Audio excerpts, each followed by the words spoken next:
ቲክቶክ ላይ 2 ሰዓት እናጠፋለን። ፌስቡክ ላይ 1 ሰዓት እንገላለን። አንድ ጁዝ መቅራት ከ20 እስከ 25 ደቂቃ ብቻ ነው የሚፈጅ። አንድ ጁዝ አልተሳካም 10 ደቂቃ ወሰድና ግማሽ ጁዝ ቅራ። እሱ አልተሳካም 5 ደቂቃ ወሰድና ሩብ ጁዝ ቅራ። ቁርአንን ሳንቀራው እንዳኑ ሳናየው እንዳያመሽ በረከቱ እንዳይቋረጥብን እዝነቱ እንዳይዘጋብን ገልጠን ንክደን። ቁርአኑን መቅራት ከከበደን ዛሬ መሰጣችሁ ወሲያ ልብ በሉ። ቁርአንን በማዳመጥ እናختም። ቲቪ ላይ እንክፈት እንስማው፣ ገደም ብለን ቁጭ ብለን መኪና ውስጥ እናዳምጠው። ቢያንስ በማዳመጥ እናختመው። ነብዩ አለይሂ ሰላቱ ወሰላም ከሌላው ቁርአን ሲቀራላቸው ማዳመጥ ይወዱ ነበር።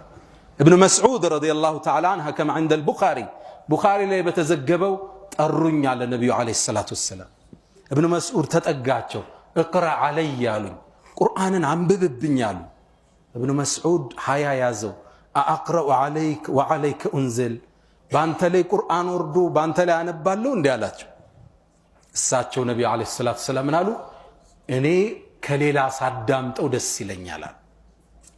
ተመልከት፣ ስብዕናቸው ተማሪያቸው ነው፣ ከሱ ማዳመጥ ያስደስታቸዋል። እኛ ደግሞ ከኛ ውጭ ሌላ እንዲደመጥ አንፈልግም። ብቸኛ የበላይ ተሰሚሞ የምንፈልገው ደግሞ እኛ ነው። ሌላውን ማድነቅ፣ ለሌላው ዕውቅና መስጠት እንዲህ አይነት ነፍስያ መሽታደለ። እቅራብኝ ቁርአን አሉት። እንዴ አንተ ላይ ወርዶ ጅብሪል መጥቶ አስተምሮ እኔ ልቅራብህ እንዴ አላቸው። ከሌላው ሳዳምጠው ደስ ይለኛል። ሱረቱ ኒሳ ቀራውባቸዋል። ገጾችን አገላበጡ። ከዛም አንድ የቁርአን አንቀጽ ላይ ደረስኩ።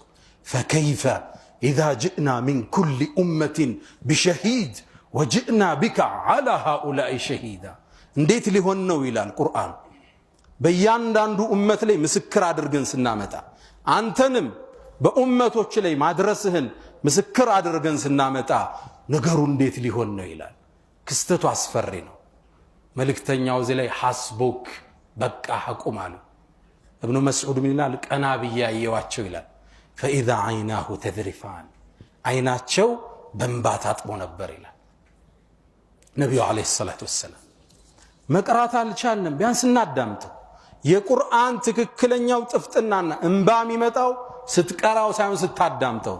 ኢማሙ ሲያሰግድ ተራዊ ሲሰገድ ስታዳምጠው ከምትቀራው በላይ ኹሹዕ ይመጣል፣ ተደቡር ይመጣል፣ እንባ ይመጣል።